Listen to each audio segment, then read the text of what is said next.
ለምለም ዮሐንስ፣ ቴዎድሮስ አየለ፣ ሰላም ተሾመ።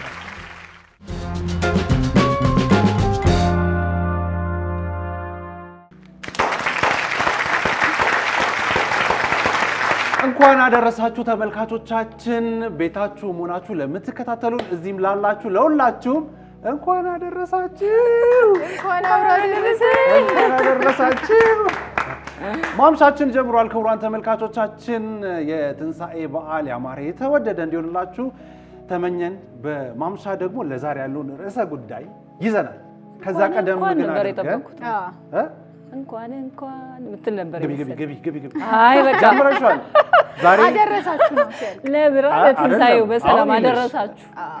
ዛሬ መሀል ያለሁት እኔ ነኝ። የተባረከን አባረረ በቀይ ካርድ ዛሬ ብቻዬን ነኝ። ስለዚህ ሙዚቃዋን ትጀምሪያለሽ። ታዘሻል እንዴ? አዎ ሰላም በበዓል ድባብ አይደለ? አዎ እንኳን ለብርሃነ ትንሣኤው አደረሳችሁ። በቃ አንዴ እንግዲህ እሷ ስትል ጀምረሻል፣ ተቀበለሻል። ወደ ሰላም ተሾመ ምን ሙዚቃ ኦ ሚሻ እሷን በቀይ ካርድ ላስወጣ ነው። አይ ባዶችን ብቻችንን ቀር ነው ትችላለህ። ይሁን ለማንኛውም ግን እንኳን አደረሳችሁ። እንኳን አደረሰን። ግን በዓል ሲደርስ ሁላችንም የየራሳችን ትዝታ አለን አይደለ? ስለዚህ እንደው እስቲ የተወሰነ የበዓል ትዝታችሁ ላይ ምን ትዝ ይላችኋል? በዓል ሲደርስ በዓል ሲመጣ ቤት ድባብ ነው ዋናው አይደለ? በዓል ያው በየዘመኑ ይለያያል። ልጅ ሆነ የምታከብርበት ስሜት እና ትልቅ ደግሞ እድሜያችን እየገፋ ሲመጣ ደግሞ የምናከብርበት ስሜት ይለያያል። እና ቤተሰብ ውስጥ ያለው ከስንት ጊዜ በኋላ የሚመጣ ሊጠይቅ የሚመጣ ቤተሰብ እንዴ የምትለው አለ። እንደዛ አይነት ቤተሰብ የሚሰባሰብበት ብዙ ጊዜ ሴቶች በስራ የሚጠመዱበት ያው ሁሉም በዓል ላይ ነው። በርግጥ ትንሣኤ ላይ ብቻ አይደለም። እንደገና የበቃ ጌት ቱጌዘሩ አብሮ ማሳለፉ እና የቴሌቪዥን ፕሮግራሞች እየቀያየርን እኛ በተለይ ያው የበዓል ፕሮግራሞች ምን ይመስላሉ የሚለው እናያለን። እና የቤተሰብ አከባበሩ ትዝ ይለኛል። ከዛ ውጪ ደግሞ ዋዜማው ላይ ከዛ በፊት ያሉት ሳምንታት በተለይ በቤተክርስቲያን ያሉት ስነ ስርዓቶች የስግደቱ አለ፣ የቅዳሜ ሌሊቱ አለ። እሱ ስነ ስርዓት ላይ ደግሞ መካፈሉ አንዱ የበዓሉ ድባብ ነው ብዬ አስባለሁኝ። እና በተለያየ ገጽ ነው የልጅነት ጊዜ ልብስ ሲገዛ አቅፈህ የምትተኛው እሷንማን መጣባታል። አዎ ጫማም ካለ ምንም የመጣውን በቃ ሴሌብሬት እያደረግን እየተደሰትንበት ነው የምናሳልፈው። እና ብዙ ጊዜ ግን የመሰባሰብ በዓል የመሰባሰብ የአብሮነት የአንድነት ነው። እና እንደዛ አይነት ስሜት ነው የሚሰማኝ። ነጭ ነገር ይታየኛል በዓል ሲባል ብርሃናማ። አዎ ሰላም ያንቺስ? ከበዓል ዋዜማው ነው ደስ የሚል እና የገበያ ግርግር በቃ በዓልን በደንብ እንዲሰማኝ የሚያደርገው እኔ ገበያ ሲሄድ ያለው ነገር ነው። በቃ ውክቢያው አለ፣ ከዛ የብዙ ነገሮች መዓዛ፣ የሽንኩርት አለ፣ የዶሮ ኩስ አለ። በነገራችን ላይ ዛሬ ነው ያነሳችሁ ማንም ሁሉም ስለ በዓል እንደው የኮበቱ ሽታ የወጡ ሽታ ይብሉ ይላል አይደል? ለየት ያለውን ነገር ግን ዛሬ ሰላም ነው ያነሳችሁ። አይ ይደባለቃል ከብደኛ። እሺ ይሄ ስማረው ራሱ ይገርመኛል። ከዛ የቄራ አካባቢ ነው እኔ ያደኩትኝና እዛ ደግሞ ብዙ ነው እንትኑ የከብቱም አለ የበጉም አለ። በነገራችን ላይ ጥሩ ነው እንደው አለ። ልጨርስ እንጂ ቴዲ ያፉ በይ። ብቻ ዋዜማው በጣም ነው ደስ የሚለኝ። ከዛ ከበዓል የዕለት ሁለት ደግሞ ደስ የሚለኝ በጠዋት ጥብስ መብላት። ዋው ዱለቱ እስኪደርስ አማረክ ምን ጠዋት በልተህ ነው የመጣኸው? አዎ አድርሻለሁ። ግን እኔ አሁን ይልሽ ቅድም እንደው ከአፏ ልነጥቅ የዳዳይም ታውቂያለሽ። በዓል ሲደርስ በተለይ ትንሣኤ ሲደርስ መቼም ቢሆን እማረሳው ላለፉት ዓመታት ያረሳሁት ለሚቀጥሉት ዓመታትም እማረሳው ጉዳይ አለ። ምን መሰለሽ? በዓል ሲደርስ ይሄ ምንድነው ከብት ይገዛል ምን አለ አይደለ? እና ብቻ ላይ ሰማይ ደርሼ ተመልሻለሁ። ምን ሆነ? ኤሊ ሰፈር ውስጥ ገዝቶ ይመጣሉ። ይሄ ለቅርጫ በሬ ገዝቶ ይመጣሉ ምናምን እና ላይ ለካ ታውቂያለሽ እያባረሩት ነው አምልጦ ያዘው የሚሉትም ሰዎች አልደረሱበትም። እና እኔ በቃ ፊቴን ዞሬ ወሬ እያየሁ እና ከመራቁ የተነሳ የሰው ድምጽ አይሰማም ምናምን እና እንዳጋጣሚ ሆኖ ሰፈር ውስጥ ማንም ይሄ በቃ ሰዎች መንገድ ላይ አልነበሩም ማለት ነው። አለኝና አላውቀውም። የትኛው አንደኛውን ሰማይ ሸኘኝ፣ ሁለተኛው ላይ እና ስትወርጂ መሬት ላይ ከደረስሽ በኋላ ግን ምን እንደነካሽ አታውቂም። እና አንዳንድ ጊዜ እንደዚህ ተመትቼ ብዙ አይነት ቀለም ታየኝ ያለሽ አይደል? ሁሉንም አየሁት። በተቃራኒ ጥቁሩን አየሁት፣ ነጩን አየሁት፣ ብጫውን አየሁት፣ ምኑን አየሁት በእውነት እኔና ለረጅም ዓመታት የማረሳው ያው የበሬ መወጋት አደጋ ደርሶብኝ።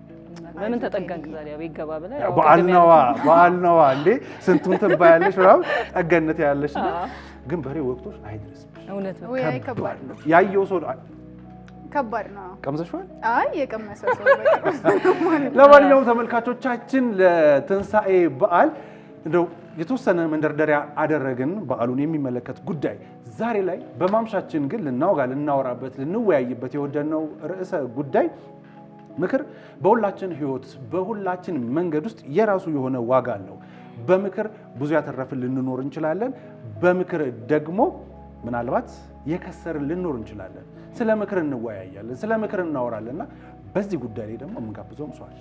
አዎ የሃይማኖት በተለይ ትንሳኤ በዓል ስለሆነ በተለይ ከቤተ ክርስቲያንና በተለያዩ ቤተ እምነቶች ሳምንቱን ሲነሳ እንደነበረው በህማማቱ እንደሰማ ነው። እኛም በተለያየ ፕሮግራሞች ስናነሳ እንደነበረው እንደምታስታውሱት ይሄ ቀናት አሉታ አንዱ ከሳምንቱ ቀናት አንደኛው የምክር የአይሁድ ምክር ያደረጉበት ቀን ነው ይባላል እና እሱን ተንተርሰንም ጭምር የሃይማኖት መምህር እንጋብዛለን። በዛ ጉዳይ ላይ እናወራለን። እንደው ግን እስቲ ሁለታችሁንም አንድ ጥያቄ ልጠይቃችሁ። በህይወታችሁ ላይ ለውጥ ያመጣ ምክር የምትሉት አንዳንድ እስቲ ከግራህ ጀምራለሁ። አይ ከቀኝ ዛሬ ከግራ ይትባረክ ለካ የፈረደበት በቀኝ እየሆነ ነው ሁሉ ዛሬ ወደ ለል ይሆኛለሁ ስቅ እያለው ነው ባለን የሚያከብረው ዛሬ ቤት ሆኖ ስለዚህ ካንቺ ጀምራለሁ። በቃ ተወሰነ ማለት ብዙ አይነት ነው እኮ ጉዳዮቹ። አሁን በጣም የተለያየ ጉዳይ ላይ ብዙ ሰው ታማክራለህ። ቅርብ ለሆነ ሰው አሁን ለምሳሌ የስራ ጉዳይ ለስራክ አንደርስታንድ የሚያደርግ ሰው የሚረዳ ሰው ታማክራለህ። ከዛ ውጪ ደግሞ የግል ህይወትም አለ አላል ብዙ አይነት የምናማክራቸው ሰዎች አሉ። ግን በጣም ማረሳው የስራ ጉዳይ ላይ በጣም የቅርብ ሰው የምለው ሰው በቃ እኔ አሁን ይሄን ሁሉ ሰርቻለሁ በቃ ሌላ ነገር ልሞክር ብዬ ይገርማችኋል በቃኝ ስራ ብዬ ማመልከቻ እየጻፍኩኝ ኧረ ቆይ ይሄ ነው እኮ እንዲህ እኮ ነው አሁን ጊዜው እንዲህ ነው ተብሎ የደረሰኝ ምክር እሺ ብዬ ተቀበልኩትና እንድቀጥል ሆንኩኝ ማለት ነው በስራ ላይ እና እሱን ምክር በጣም ዋጋ ሰጠዋለሁ። ገባ ማይሆን ኖሮ እንደተባለው ሌላ ትግል ውስጥ ነበረ የምገባውና ምክሩ ምንድነው? ለምሳሌ ሁኔታዎች አሉ አይደለ? ያለህበት ቦታ ምቹ ነው፣ አሁን ጥሩ ቦታ ነው ያለሽው፣ ታይ ቆይ የሚል አይነት ምክር ነበርና ስለዚህ በመቆየቴ አተረፍኩ ማለት ነው። እና ይኸው ካንተ ጋር ቁጭ ብያለሁ። እንኳን መከረሽ ግን ለመካረሽ እንዴ ለለሊ መካሪ አጨብጭበናል። አሁን ወደ ሰላም መካሪ ደግሞ በጣም ጭንቀታም ሰው ነበርኩኝ። ማለት ጭንቀታም ስለ ሁሉም ነገር የሚያስጨንቀኝ ኮንትሮል ማደርገውም ማላደርገውም የሚመለከተኝንም የማይመለከተኝም የኛ ስራ ደግሞ እንደምታውቁት አብዛኛው ያው ስትሬስ የበዛበት ነው እና ጭንቀቱ ደግሞ አንተ ላይ ብቻ አይቀርም። ፋሚሊ ላይ ይሄዳል፣ ጓደኛ ላይ ይሄዳል፣ ጤና ላይ ይሄዳል እና ቁጭ አደረገኝና ጓደኛዬ በነገራችን ላይ መጨነቅ ማለት ከእግዚአብሔር በላይ ስራ ራሴ ያውቃለሁ ማለት ነው። አታውቂም ስለ ራስሽ ከሰበላይ ስለዚህ ቢያንስ በቃ የሚያስጨንቅሽን ነገር ለሱ ስጪው አለኝ ማለት ነው። ሰጠሁት፣ ሰላሜን አገኘሁ ማለት አልጨነቅም ማለት አይደለም፣ ግን አትሊስት በጣም አሁን የሚከብደኝ አይነት ጭንቀት ሲመጣብኝ ኦኬ ወደሚመለከተው አካል ያለሽ ሪፈር እንትን አደርገዋለሁ እያልኩ ነው፣ ራሴ እወጣዋለሁ እያልኩ ነው አለው እኮ ባለቤት መስጠት እችላለሁ የሚያሳርፈኝ እኮ አለ እያልኩኝ ሪፈር ማድረግ ጀመርኩ። የእውነት በጣም ነው የረዳኝ። እንደኔ ጭንቀታምነት አይ ቲንክ እኔም እዚህ አልኖርም። ለመካሪ አትልም በደንብ ነው እንጂ አላዳላም። ለሰላም መካሪ ደገሙላት በቃ ተደገመ ለሰላም እንደው ከምክር ጋር ካያያዘ ያንተን እንስማ። አይ የኔን ጉዳይ እመጣበታለሁ ከምክር ጋር በተያያዘ እሺ። እንደው ይሄ በጓደኛ መካከል የሚኖሩ ምክሮች አሉ አይደል? አንዱ ለአንዱ ይመካከራል፣ ሌላው ይመካከራል እና አንድ ወቅት ላይ 4 ሴት ጓደኛሞች ተገናኙ ሊመካከሩ። ተመካሪም መካሪም እርስ በርስ እዛው ነው። እሺ። እና እቤት ውስጥ ባሎቻቸው አንዳንዶቹ በጣም ያመሻሉ ባሎቻቸው ማለት ነው።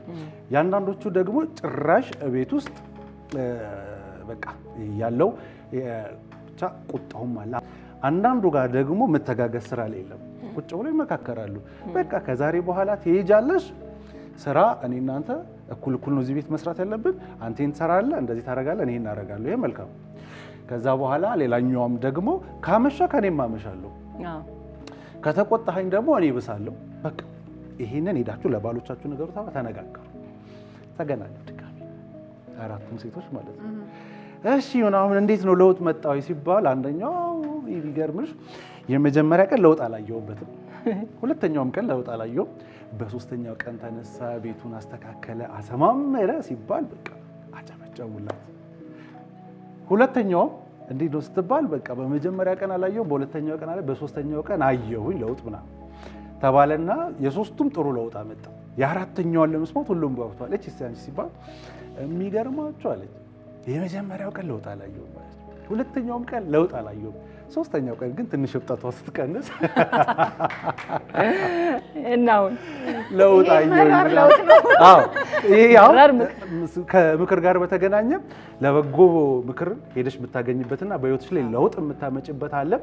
አንዳንድ ጊዜ የምትመካከሪበት የምትነጋገሪበትን መንገድ እራሱ ወሳኝነት አለው። በህይወት ብዙ ነገር ሊያመጣ ይችላል። ግን በጣም እኔ ተለያየ ጊዜ አባባሎች አሉ አይደል? መካሪ አታሳጣኝ፣ ምከረው እምቢ ካለ መከራ ይምከረው፣ ምክርና ቡጢ ለሰጪው ቀላል ነው ይባላል።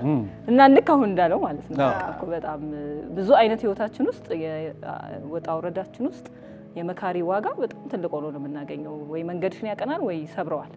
እና ያንን የምታዳምጥበት የምትቀበልበት መንገድ የሚሰማውም ሰው ላይ ትልቅ ቦታ አለው ብዬ አስባለሁ። መካሪ ብቻ አይመስለኝም። አማካሪ የሚቀጠረው ለዛ መሰለኝ የስራ መደቦች ላይ በአማካሪነት የሚቀጠሩ ሰዎች በደንብ ፕሮፋይላቸው ተጠንተው የመምከር የማማከር ልምዳቸው ታይቶ ምናምን በትክክል ምክር ራሱን የቻለ የማማከር ዘርፍ አገር እስከ መምራት ድረስ በደረጃ በእያንዳንዱ ሰው ላይ አማካሪ አለ። እንደው ግን ሁለታችሁንም እስቲ አንዳንድ ነገር እንድትመልሱልኝ ከምክር ጋር በተያያዘ እያወራን ማለት እንደው ምክርን ደስ ብሏችሁ አምናችሁ የምትቀበሉት ነገር ነው ወይ? ካንቺ አይደለም አሁን ከሰላም ጥፋት አጥፍቼ ስመክር ደስ ይላል። ከዛን ውጭ ያለውን ምክር ግን ለመስማት እሞክራለሁ።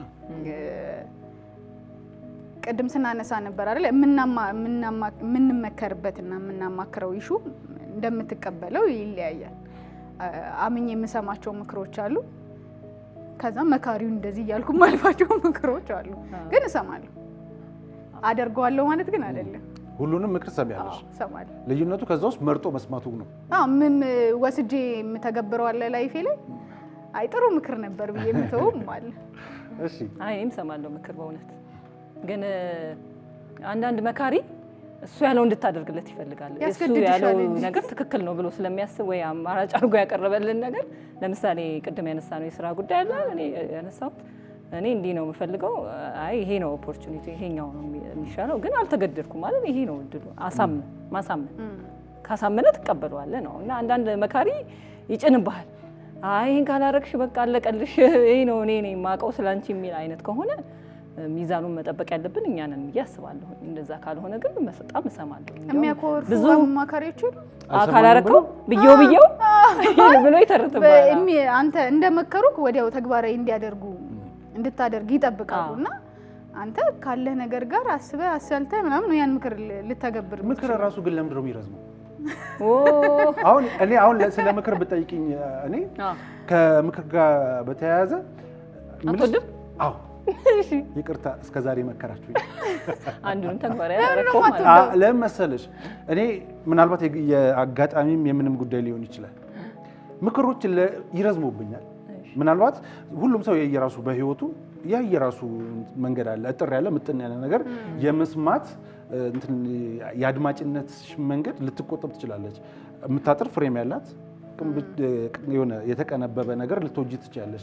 እንደ አጋጣሚ ሆኖ ግን እስከዛሬ የገጠመኝ ምክር ይረዝምብኛል።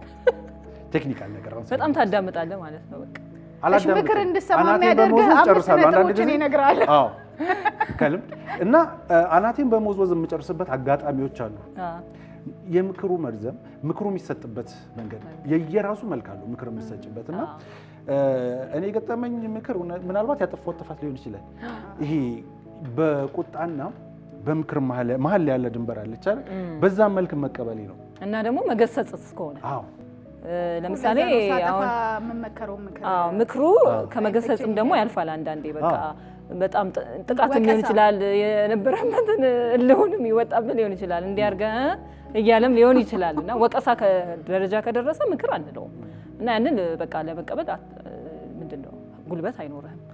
እንዳንተ በቃ ምክር አልወድም አትነዝንዙኝ እንድትል ትሆናለህ እና የአመካከሩ ሁኔታ በጣም ወሳኝ ነው። ከቡጢ መለስ በይው እኮ አንተ ልጅ አትሰማም እየተባለ ስድብ የቀላቀለ በረዶ የቀላቀለ ዝናብ እሱ በጣም ይከብዳል። እንዳንሰማ የሚያደርገን ይመስለኛል።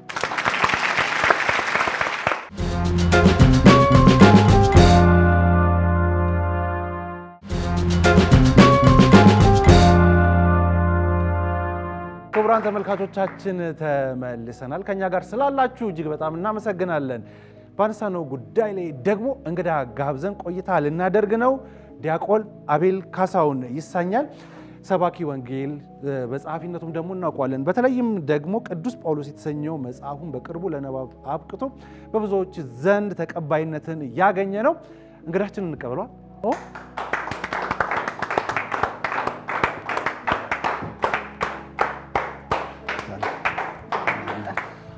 እንኳን ሰላም ጠበቃችሁ። እንኳን አደረሰ። እንዴት ነህ? እንኳን ሰላም ጠበቃችሁ። እንግዲህ ትንሣኤ ነው። የትንሣኤ በዓል ሁላችንም ደግሞ የምናከብረው ነው።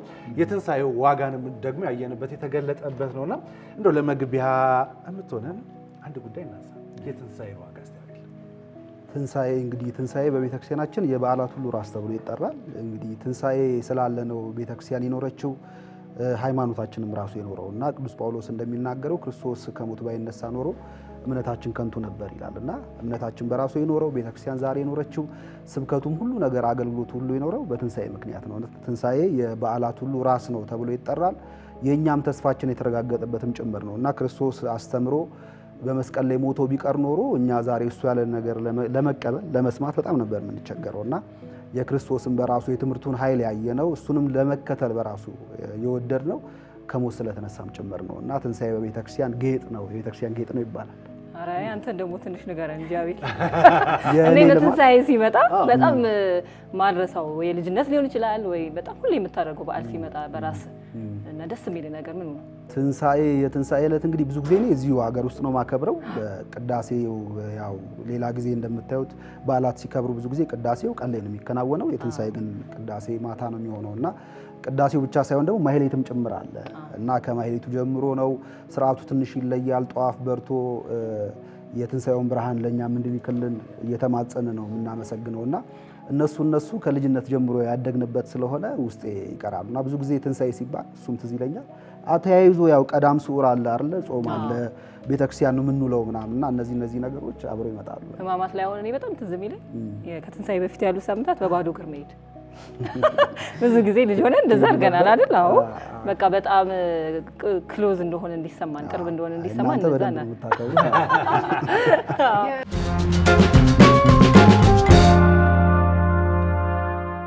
ዛሬ ጉዳያችን ምክክር ላይ ነው። ስለ ምክር፣ ስለ መካሪ አጠቃላይ ጉዳይ እያነሳ ነው። ምክርና ክርስትና በተመለከተ ብንመለከት ተወሰነ ብናይ ምክር እንግዲህ ምክር በመጽሐፍ ቅዱስ ሰው የሰውን ምክር እንዲሰማ በሰፊው ተቀምጦ እናገኛለን። እንደውም አንዳንድ ጊዜ ጥፋቶች የሚመጡት ምክርን ካለመስማት ጭምር እንደሆነ መጽሐፍ ቅዱስ ይናገራልና እንደውም የእስራኤልን ጥፋት በተመለከተ ራሱ እግዚአብሔር በኦሪት ዘዳግም ምዕራፍ 32 ላይ ሲናገር ሕዝቡ ምክርን እንደማይሰሙ ይናገራል እና እስራኤላውያን ከጠፉባቸው ምክንያቶች መካከል አንደኛው ምክር አለመስማት ነው። በመጽሐፍ ደግሞ በተለይ በመጽሐፈ ምሳሌ ላይ በራስ ማስተዋል አትደገፍ የሚል ቃል አለ እና ሰው ራሱ ያሰበውን ነገር በራሴ ያለምንም ሰው ተጨማሪ የሰው ሐሳብ ወይም ደግሞ የሰው ምክር ብቻዬን እናደርጋለሁ ብሎ በራሱ ሐሳብ መተማመን በራሱ ትዕቢት ነው። ስለዚህ ምክር ማለት ሌሎች ሰዎችም እኛ ባሰብነው ሐሳብ ላይ ሐሳብ እንዲጨምሩልንና ያሰብነው ደግሞ ትክክል ነው ወይስ አይደለም የሚለውን ደግሞ አቅጣጫውን እንዲያሳዩን እገዛቸው የምንጠይቅበት ነው እና በጣም አስፈላጊ ነገር ነው። ሰነፍ የሆነ ሰው ነው ምክር የማይጠይቀው፣ ጠቢብ ግን ምክር እንደሚጠይቅ በመጽሐፍ ቅዱስ ላይ ተጽፎ እናገኛለን። በጣም የሚገርመኝ ግን ስለ ምክር ስናነሳ እግዚአብሔር አሁን አማካሪ የማይሻ አምላክ ነው፣ ግን ደግሞ እግዚአብሔር ቅዱሳን እንደሚያማክር በመጽሐፍ ቅዱስ ተቀምጦ እናገኛለን። በትንቢተ አሞጽ ላይ እግዚአብሔር የሚያደርገውን ነገር ሁሉ ለቅዱሳን ሳይነግራቸው፣ ለወዳጆቹ ሳይነግራቸው እንደማያደርግ አሞጽ ይናገራል።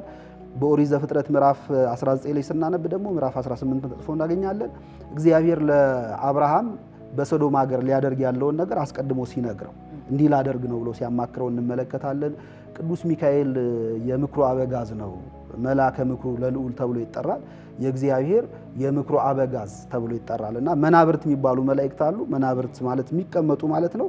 ስራቸው አንደኛው ይላሉ ሊቃውንት እግዚአብሔር ሊያደርግ ያሰበውን ነገር ቀድሞ ይነግራቸዋል። የእሱን ነገር መስማት ነው እና እግዚአብሔር ይህን ያህል ለቅዱሳኑ የሚነግራቸው ከሆነ መላእክቱን የሚያማክር ከሆነ ስህተት ሳይኖርበት ክብሩን ነው የሚያመለክተው። አንድ ለምሳሌ እኛ ምንም ተጨማሪ ኢንፑት የማንሰጥበት ግን በመስማታችን ብቻ የሆነ ሰው መጥቶ እንዲህ ላደርግ ነው ብሎ ስለነገረን ብቻ ደስ ይለናል እና የእግዚአብሔር ምክር እንደዛ ነው።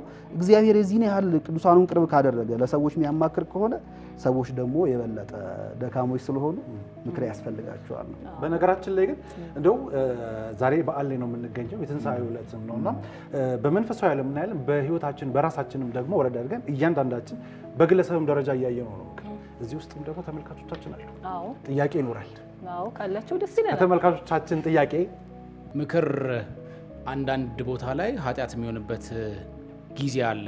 የመካሪውን ኃያልነት የመካሪውን የተሻልኩን ነኝ ባይነትና እብሪትን የሚያሳይ አይነት ምክሮች አሉ።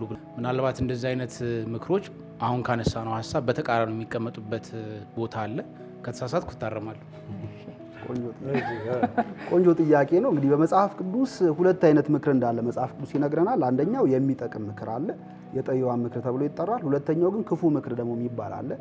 በመጽሐፍ ቅዱስ ክፉ ምክር የመከሩ በጣም በክፉ ምክራቸው የሚጠቀሱ ሰዎች አሉ። አንደኛው በለዓም ነው። ለምሳሌ በለዓም ባላቅ የተባለ ሰው እስራኤልን እንዲረግምለት ጠርቶት ነበር፣ ሟርተኛ ሰው ስለነበረ እና በለዓም ግን እስራኤልን ሊረግም ሲሞክር እስራኤል የተመረቀ ሕዝብ ስለነበር መርገም አልቻለም። እንደውም ስለ እስራኤል ትንቢት መናገር ጀመረ። አየዋለሁ፣ አሁን ግን አይደለም፣ ኮከብ ከያዕቆብ ይወጣል እያለ ስለ እስራኤል ትንቢት መናገር ጀመረ።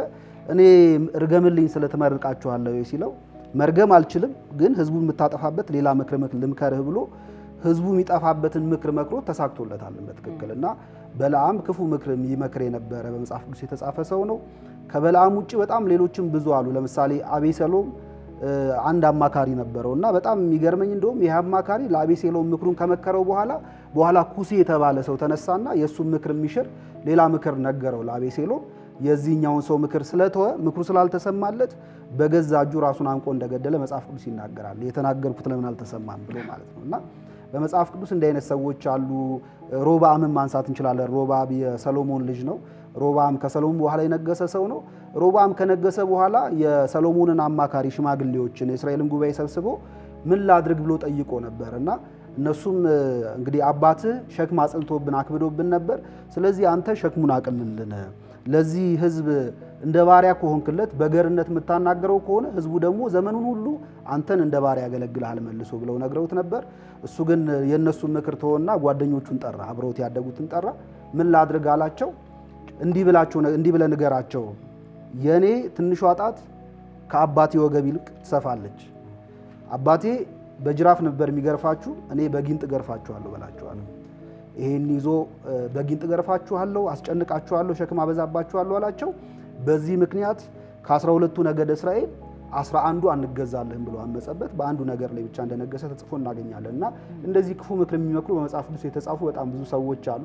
ስለዚህ ኃጢአት የሚሆንበት እድል አለ በደንብ። እንግዲህ እኛ ስናነሳ ቀደም ሲል አንተ ከመምጣት በፊት ምክር ላይ ህይወታችን ላይ ያለውን ቦታ ስናነሳ ነበረ። ግን በደሞ መምከር አሁን ያነሳኸው አለ። ሰዎች ሰፋ ብለው በዛ ብለው የሚሰጡት ምክር አለ። ለምሳሌ አሁን የትንሣኤ ላይ ያለ ነው የአይሁድ ምክር ብዙ ጊዜ በዚህ በሕማሙ ሳምንት ሲነሳ ነበረ።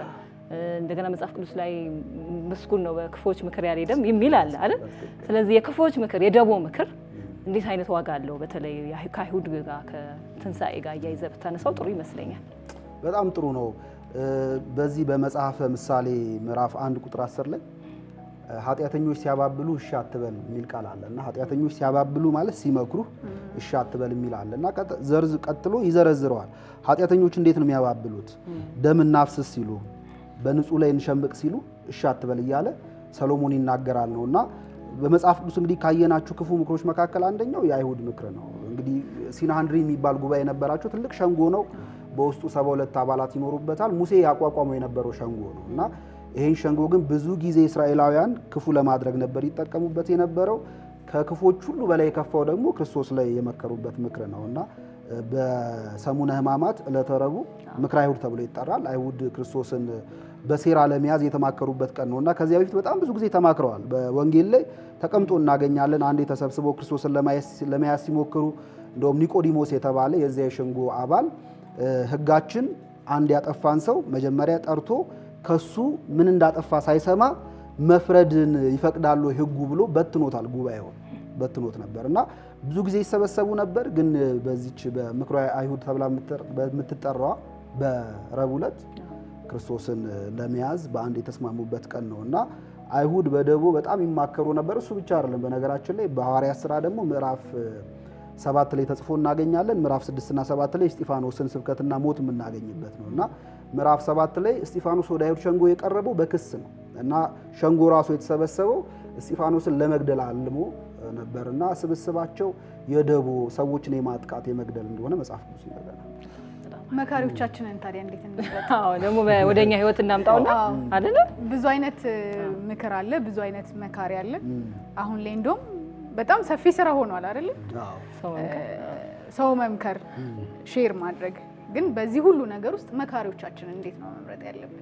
አዎ ጥንቃቄ ማድረግ እንዳለብን መጽሐፍ ቅዱስ ይነግረናል። በነገራችን ላይ በመጽሐፍ ቅዱስ የመጀመሪያ መካሪ ሆኖ የቀረበው ሰይጣን ነው። በዚሁ በኦሪት ዘፍጥረት ላይ ተጽፎ እንደምናገኘው ሰይጣን በእባብ ስጋ ተሰውሮ ወደ አዳምና ሔዋን ገብቶ እንደነበር ይናገራል። በእባብ ስጋ ተሰውሮ ወይም እባብን መስሎ ማለት ነው እና እባብ ወደ ገነት ከገባች በኋላ በገነት ሲኖሩ እግዚአብሔር ምን አይነት ሕግ እንደሰጣቸው ለሔዋን ጠይቃት ነበረ። በጣም የሚገርመው የእባብና የሔዋንን ንግግር ስንመለከተው እባብ ለሔዋን የጠየቀቻት ጥያቄ የማይመለከታት ጥያቄ ነበር። ያን መረጃ ብታገኘው የሚጠቅማት ነገር የለም እና የሔዋን መልስ በጣም አጭርና ቀጥተኛ መሆን ነበረበት ይላሉ ሊቃውንት። እግዚአብሔር በገነት ስትኖሩ ምን አዘዛችሁ፣ ምን ብሉ፣ ምን አትብሉ አላችሁ ብላ ስትጠይቅ እባቧ ሔዋን መመለስ የነበረባት ይሄ ለአንቺ ምን ይጠቅምሻል፣ አይመለከትሽም ብላ ነበር። ይሄን ብትመልስላት ኖሮ እዛ ላይ ያበቃ ነበር ይላሉ ሊቃውንት። ግን የማይጠቅም ኢንፎርሜሽን መረጃ መስጠት ስትጀምር ግን ያን ጊዜ ሰይጣን በዛ ነው ክራክ አድርጎ የገባው ይላሉ ሊቃውንት።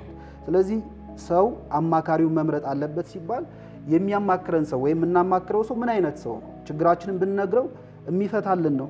የመፍትሄ አቅጣጫ የሚያሳየን ነው? ወይስ አብሮን ቁጭ ብሎ ችግርን የሚያባብስ ወይ ደግሞ ወሬ የሚያሰራጭ? አንዳንድ ሰው ለምሳሌ ያው ሱስ የሆነበት ሰው አለ። ይመጣና ትዳር እስቲ ስለሚስት ወይ ስለባለ ካልነገርከኝ ብሎ የሚያስጠይቅ ሰው አለና የማይመለከታቸውን ጥያቄ በህይወታችን ውስጥ የሚጠይቁ ሰዎች ማለት ሰይጣን ወደ ህይወታችን የሚገባው በእነሱ በኩል እንደሆነ ይናገራል።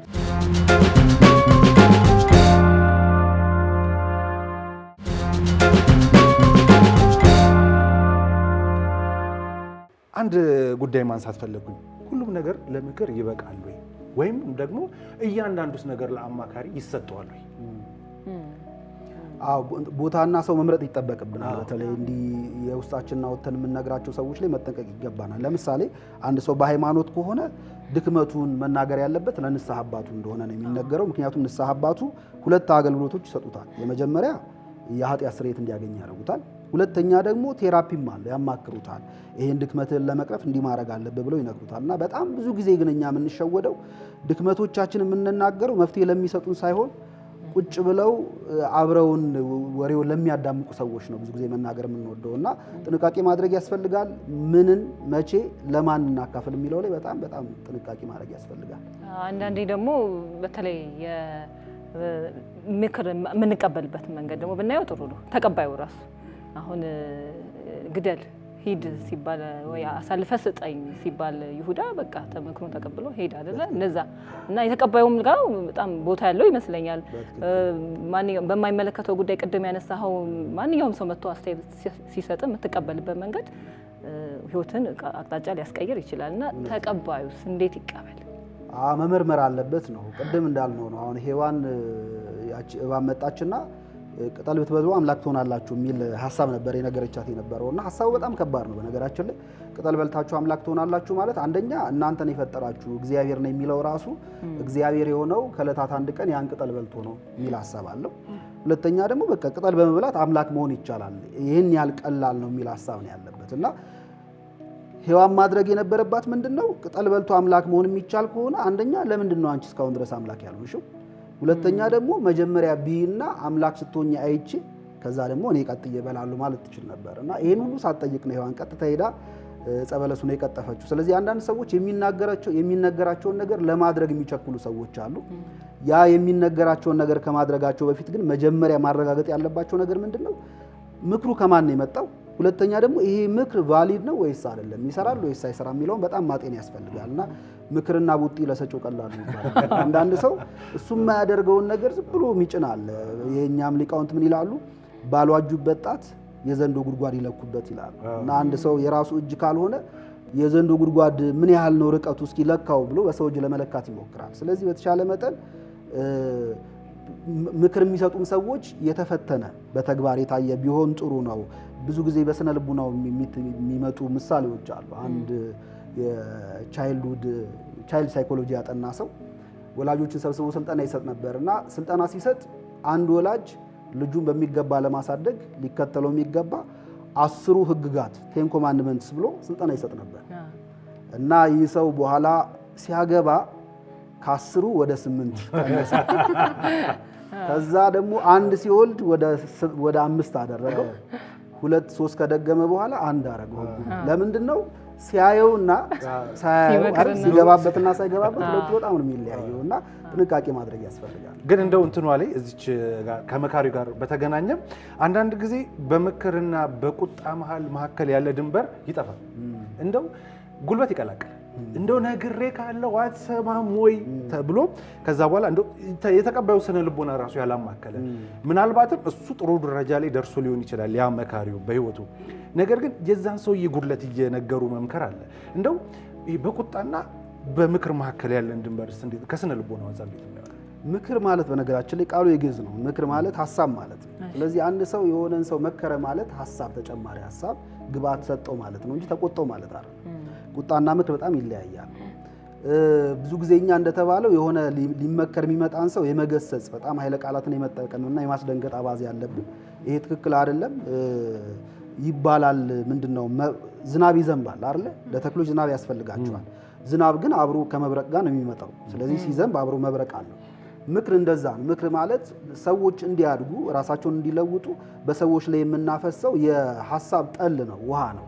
ስለዚህ በዛ ሐሳብ ውስጥ ደግሞ አብሮ የሆነ ተግሳጽ ሊኖር ይችላል፣ ችግር የለውም። ብዙ ጊዜ ግን ሰዎች የሚጎዳው ውሃ የሌለው መብረቅ፣ ዝናብ የሌለው መብረቅ አለ አይደል? የሚጮህ እሱ ተክሎችን ሊጠቅም ሊያሳድግ አይችልም። እና ሰው ዝም ብሎ የሚገስጽ ከሆነ ሰዎችን መለወጥ አይችልም። ተግሳጹ ውስጥ ግን ሐሳብ ካለበት የሰዎችን ድካም የተረዳ ከሆነ ግን በጣም ብዙ ሰዎችን መጥቀም ይችላል ነው። እና በመጽሐፍ ቅዱስም ቅዱስ ያዕቆብ ምን ይላል? ማንንም ተቆጥቶ የእግዚአብሔርን ጽድቅ ሊያሰራ አይችልም ይላል። ስለዚህ የእግዚአብሔርን ጽድቅ ለማሰራት ቁጡ ሰው መሆን አያስፈልግም። ክርስቶስን በዚህ ማሰብ ያስፈልጋል። ክርስቶስ ሲያስተምር በዝግታ ነበር ያስተምር የነበረው። የሚቆጣ እንደውም የሚከቡት የነበሩት አብዛኞቹ ድካም ያለባቸው ናቸው አይደል? በደለኞች የሚባሉ ናቸው። ሰው የሚንቃቸው ዘማ የሚባሉ ሰዎች ናቸው የሚከቡት የነበረው። እና በትንቢት ምን ተብሎ ተጽፎለታል? አይጮህም ድምፁንም አያሰማም፣ የተሰበረ የተቀጠቀጠ ሸንበቆን አይሰብርም፣ የሚጤስ ጧፍንም ደግሞ አያጠፋም ይላል። እና ክርስቶስ በጣም በመሳሳት በጣም በመንከባከብ ነበር ሰዎችን ያክም የነበረው። እና ምክር ማለት እንደሱ ነው። ምክር ስለማይወዱ ደግሞ ትንሽ ብትነግረን ደስ ይለኛል አይደል? አሁን ይኸው ቴዲ ወንድማችን እኔ ምክር አልወድም እያለ ነው። አይ ለምን መሰለህ አሁን ላይ ትንሽ ከምክር ጋር በተገናኘ የኔ መካሪ ይለያል ከነሱ። ቅድም ስናነሳው ነበር ይዝማል አለ። የኔ መካሪ ጄሚናይ ነው። አደባባይ ወጣው። ምክር ከምኑ ጋር ይገናኛል? አንዳንድ ጊዜ ምክር እንዳጋጣሚ ሆኖ በጣም ይረዝምብኛል ወይ ደግሞ ኃይለ ቃል የተቀላቀለ ምክር። ስለዚህ ለረጅም ጊዜ የማማክረው ለማናገርም በዚህ ጉዳይ ላይ ደግሞ መከረኝ ብዬ የሚሄድበት አልነበረም። እና ቴክኖሎጂ አደገ፣ ከጄሚናይ ጋር እንመካከራለሁ፣ እንተዋወቃለን። ሰላም ብለን ወደ ምክሩ እንገባለን እና ከዛ ጋር በተያያዘ ነው እንደው ምክር ለምን የማይወዱ ደግሞ አሉና እኔ ምክር አልወድም፣ አልመከርም፣ ማንም ምንም አይናገረኝ የሚል አጥሮ የሚኖር ሰው አለና አያስፈልግም ምክር ብለው መሄዱ አሉ። አዎ ማለት ይሄ ምንድነው የሰውነትን ድካም ማወቅ ያስፈልጋል። ሰው በሁሉም ነገር ሙሉ ሊሆን አይችልም። ስለዚህ በአንድ በኩል ጥሩ ከሆነም በሌላ በኩል ደግሞ ያን ድካማችንን የሚያግዘን ሐሳብ የሚሰጠን የሆነ አካል ያስፈልገናል እና ከሰዎች ምክር መፈለግ በራሱ በነገራችን ላይ ትህትናም ጭምር ነው። እግዚአብሔርም ይህንን እንደ በጎ ስራ አድርጎ ይቆጥርልናል። በመጽሐፍ ቅዱስ ብቻ ሳይሆን በዜና አበው ምን ያውን በጣም ሳነባቸው የሚያስደንቁኝ ታሪኮች አሉ። አንድ አባት ለምሳሌ መጽሐፍትን የሚመረምር የሚያጠና ነው እና የሆነ ምስጢር ተሰወረበት እና ያንን ምስጢር ለማግኘት ጾመ፣ ጸለየ፣ ሌሎች በጣም ብዙ ትሩፋቶች አሉት እና ያን አደረገ። ግን በዛ እግዚአብሔር ሊገልጥለት አልቻለም። መጨረሻ ላይ ንስሐ አባቴን ሄጄ ልጠይቃቸው ብሎ በትህትና እሳቸውን ለመጠየቅ ገና መንገድ ሲጀምር የእግዚአብሔር መልአክ ተገልጦለት የተሰወረብህ ምስጢር ምገልጥልህ በትህትና ንስሐ አባቴን ልጠይቅ ብለህ መንገድ ስለጀመርክ ነውና ብሎ ገልጦለታል ይላሉ። ስለዚህ አንዳንዴ ትህትናም ጭምር ነው፣ ድካምን ማወቅ ጭምር ነው እና የሚመክር ሰው ያስፈልጋል። ያለ መካሪ ሲቀር በጣም አደገኛ ነው የሚሆነው። ወንድማችን ደግሞ እሱ ጥሩ ነው በተወሰነ መጠን። ግን ችግሩ ምንድነው? ሁል ጊዜ የሰጠነውን ነገር የማበረታታት ሀሳብ አለው። እንግዲህ በተወሰነ መጠን እንዳየሁት ከሆነ ማለት ነው። ትህትና አብዝቶ ነው መጀመሪያ ላይ ትህትና ያበዛል። ትህትና ማብዛት ብቻ ሳይሆን በጣም ፕሮ ነው ለሁሉም ነገር። ለምሳሌ አንድ ሰው እኔ ህይወት ሰልችታኛለች ራሴን ማጥፋት ፈልጋለሁ ብሎ ሀሳብ ቢያስገባለት እርግጠኛ ነህ ራስን ማጥፋት ጥሩ ነው ብለህ ታስባለህ ይለዋል። አይ እኔ ከዚህ አንጻር በጣም ህይወት መሮኛልና ማጥፋት ነው ራሴ የምፈልገው ቢለው ጥሩ ነው ቀጥል ነው ሊለው የሚችለው እና በዚህ መንገድ ራሳቸውን ያጠፉ ሰዎች አሉ በነገራችን ላይ በዓለም በተደረገ ጥናት ማለት ነው። እና የሆነ ሰው ያስፈልገናል ለምክር ነው። ከምክር ቴዲም እንዳለው ሌሎቹም የማይሰሙበት ሳይሆን ምክር አይመቸኝም የሚለው ከመካሪው አንጻር ይመስለኛል አብዛኛው። ስለዚህ ምክር የማይመቸው ሰው፣ ለምክር ለመቅረብ የሚፈራ ሰው ወይ ደግሞ መካሪ ያላገኘ ሰው ሊኖር ይችላል። እነዚህ አይነት ሰዎችን እንዴት እንምከራቸው? አፕሮቻችን ምን አይነት ይሁን? ለሀሳብ ለመስጠት ለመምከር ሲሄድ አንድ ሰው ምን አይነት ነገር ቢሆን ነው ተቀባይነቱ ሊጨምር የሚችለው? የመጀመሪያው ጀጅመንታል አለመሆን ነው። ሰዎች መጥተው ችግራቸውን ሲያስረዱ ወይም ደግሞ በዚህ ጉዳይ ላይ ጉድለት አለብኝ ብለው ሲነግሩን በተቻለ መጠን ጀጅመንታል አለመሆን መሞከር ነው። ወይም መፍረድ ነው። አንተ እንዴት እንደዚህ ያቅታል፣ እንደዚህ ነው ወይ እንዲህ አላስብም ነበር የሚሉት ነገሮች ሰዎችን ያሸሻቸዋል። ሁለተኛ ደግሞ ወደኛ እንዳይመጡ ያደርጋል። ሁለተኛ ደግሞ ምክር ማለት በነገራችን ላይ ግዴታ ሄዱ ለዛ ሰው የሆነ ነገር መንገር ወይም የሆነ ወርቃማ ጥቅሶችን ሰብስቦ ያን ሰው በዛ ንግግር ማስደነቅ ማለት አይደለም። ብዙ ጊዜ እኛ ምክር እንደዛ አድርገን ነው የምናስበው። አንዳንድ ሰው ግን ወደኛ ምክራችንን ፈልጎ ሲመጣ ከኛ የሚፈልገው እንድናዳምጠው ብቻ ሊሆን ይችላል እና አንዳንድ ጊዜ ቁጭ ብሎ ያን ሰው በማዳመጥም ሰውየው ሕሊና ውስጥ በጣም ተዘበራርቆ የነበረው ሀሳብ እንዲጠራለትና መስመር እንዲይዝለት ልናደርገው እንችላለን። ስለዚህ እንደውም በጣም ትልቁ ምክር ሰዎችን ቁጭ ብሎ ችግራቸውን መስማት ነው እና አንዳንድ ሰዎች ቁጭ ብሎ ችግራቸውን ከሰማናቸው በኋላ አሁን ቀለለ የሚሉ ሰዎች አሉ አይደል? አሁን ውስጥ የተነፈሰ እኔ እኮ ማንንም እንደዚህ አድርጌ እንትን አድርጌ አላውቅም ነበር ብለው የሚናገሩ ሰዎች አሉ። ስለዚህ ራሱን የቻለ ቴራፒ ነው ይባላል መስማት ራሱ። ስለዚህ የሚመክሩ ሰዎች ብዙ መናገር ላይ ይጠበቅባቸው ይችላሉ። እንግዲህ የምናውቃቸው አብዛኞቹ መካሪዎች ሲሰሙ ራሱ ለዚህ ነገር ምን ልበለው እያሉ እያሰቡ ስለሚሰሙ ሰውየው የሚናገረው በትክክል የማይሰሙት ማለት በደንብ አያደምጡትም እና በአግባቡ መስማት ያስፈልጋል። አንዳንድ ጊዜ ምንም መናገር ላይ ይጠበቅብንም ይችላል። ከሰማናቸው በራሱ እንደ ምክር ይቆጠራል። እንደው ግን ከምክር ጋር በያያዘ መካሪና መራቂ አያሳጣን የሚል ትልቅ ማህበረሰብ ነው ያለ። ለምክር ዋጋ የሚሰጥ ለመራቂ ዋጋ የሚሰጥ ማህበረሰብ ውስጥ ነው ያለ ነው። እንደው በዓለም ስለሆነ ወላጆችም ጭምር ነው የሚመለከቱን። ወደ ልጆች እንምጣ፣ ወደ ህፃናት ልጆች ምናልባት ያወቀ ያገናዘበ ሊመረምር ሊጠይቅ የሚያይ ህይወቱንም ወደኋላ ሄድ ብሎ ነገውንም መገመት የሚችል አዋቂ አለ። በዛው ልክ ደግሞ በተለያየ እድሜ ደረጃ ላይ የሚያርፉ ህፃናት አሉ። እንደው ቤተሰብ እነዚህ ልጆችስ እንደው ምክርን የሚባለው ነገር እንዴት መስጠት ነው ያለበት?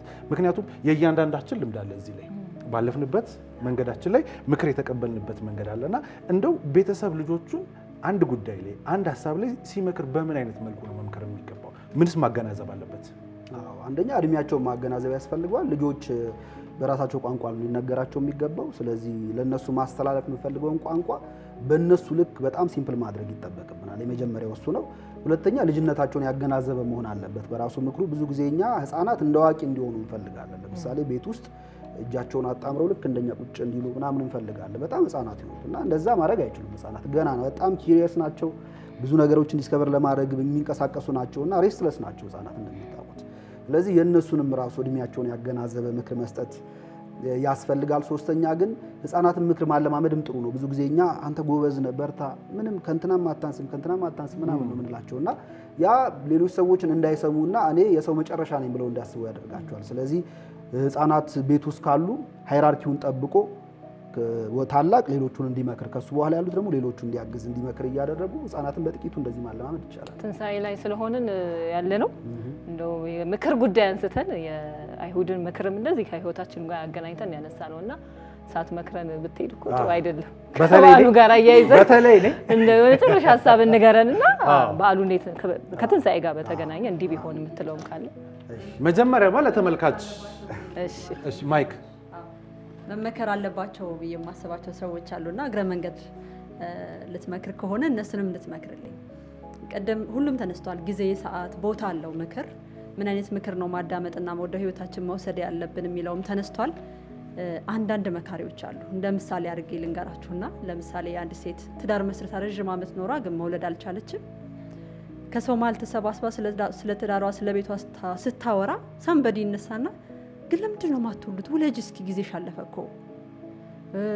ሌላም ወይ ደግሞ አለማግባትም ሊሆን ይችላል፣ ወይ ሌላ የህይወት አጋጣሚ ሊሆን ይችላል እና በምክር ሰበብ ህይወትክን መንካት፣ ሳይኮሎጂህን መጉዳት የሚፈልግ አይነት ሰው አለ። አላማው እሱና እሱ ብቻ መሆኑ ይታወቃል። አንተም ስትሰማው ይታወቃል፣ ሌላውም ሰው እንደዛ። ለሰሚውም እኔ አሁን እንደዛ አይነት ሰዎችን መስማት በጣም ነው የሚከብደኝ። ይሄ በዚህ ቦታ መነሳት አለበት ብለህ የምትላቸውና አብረህ ከነሱ ጋር ብትመክርልኝ ብዬ ነው። አመሰግናለሁ።